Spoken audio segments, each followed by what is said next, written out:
Hi, it's me, Jack. Welcome back to my channel. Alright, so why am I back today? Well, today I wanted to tell you guys some of the major updates that IB has. And for some of you guys, it is good news, and for some of you guys, it might not be as good as you expected. Alright, now let's get right to it. Well, for top news of the day today that I really want to mention is that IB Finals is cancelled. What? Okay, some of you guys may have known this already, or some of you guys, you may be just gotten approached with this new information. You may be blown away, maybe. I was completely blown away when I knew that IB Finals was cancelled, because before, it has never been cancelled. It was once delayed. It was once cancelled in Iran when there was warfare. But even then, students in Iran were moved to other schools in order to take the test. But the IB Finals in itself, across the world, just getting cancelled, it has never happened before, and it is completely unexpected. And I thought at least we would be able to take the online test, but that's not the case this year. It is cancelled. So, as a reaction to this current situation, there are largely two different types of students. One, what? IB Finals is cancelled? Yes! Let's go party. And there's a second type of student that goes something like this. Wait, IB Finals is cancelled? What? I studied 2 years for this. There's split reactions, obviously. But for me, I'm kind of the latter type of character because of something I've noticed in the IB updates. And that is IAs. Now, what is the major issue with the IA currently with IB?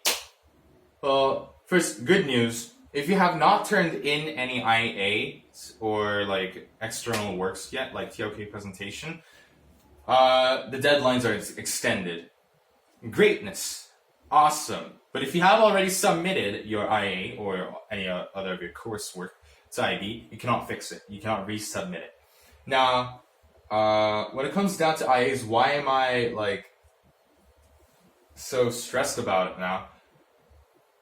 In a previous update, IB said that if you cannot take the examination, they are going to use the 50% of the coursework that they already have to give you the final score. In other words, they're going to use an IA to give the final score. Now, we don't know for sure as of this moment because they're going to give us another update on the 27th. However, as of right now, it seems that they're going to give us our final score based on our IAs, EEs, written task, IOCs, and TOK presentation, essay, and all that. Yeah. So if you are one of those students that did not take care of your IA, you would probably be crying right now. Now, that doesn't mean like I didn't write my IA to my utmost ability, but to be honest, I was hoping that I can raise my scores in my finals because I am better at paper 1, 2, 3 than any of my coursework. So I don't think the IA will like give an accurate prediction of what I would have gotten at the actual test. So I don't know how IB is going to do this, like honestly, because IAs, they like look at econ. What is it? The 1, 2, 3 that you submit, it's going to be micro, macro, and the other one's either international trading or development economics. Just look at the third IA. If you wrote about development economics, how can the IB test you on international economics when paper 2 you have to do both of them? So crap. So yes, I'm kind of confused with what IB's trying to do here. They do say they're going to give us our diploma, so okay, but honestly, I don't know how the universities are going to react at this point because I did contact a few of the universities. I don't want to name any because they might change stance. Yeah, but a few of the universities that give conditional offers, they were like, we have no idea. we don't have any answer for you as of this moment, so we have to hold it off until the 27th when the IB gives us an official report about how they're going to go off of this situation. So yeah. But there are still a few points that you want to keep mind of, and that is the following. So as of right now, some of you guys might be scratching your head going like, why isn't IB using predicted scores? Now, of course, I asked the same question to myself as well. And IB obviously has asked the same question because at the March 27th update, or March 23rd update, they said they're not going to use the predicted scores as your IB final score. And the reason is because all different schools have different systems of how they give predicted scores. And they say that it's inaccurate, plus minus 1 point always.